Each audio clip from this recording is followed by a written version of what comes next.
पण ऐकू. बजाओ ढोल स्वागत में मेरे घर राम आए हैं। कथा शबरी जैसे जुड़ गई मेरी कहानी से।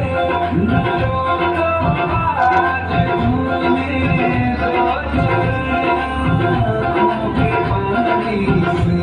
बहुत खुश हैं मेरे आंसू के प्रभु के नाम आए हैं।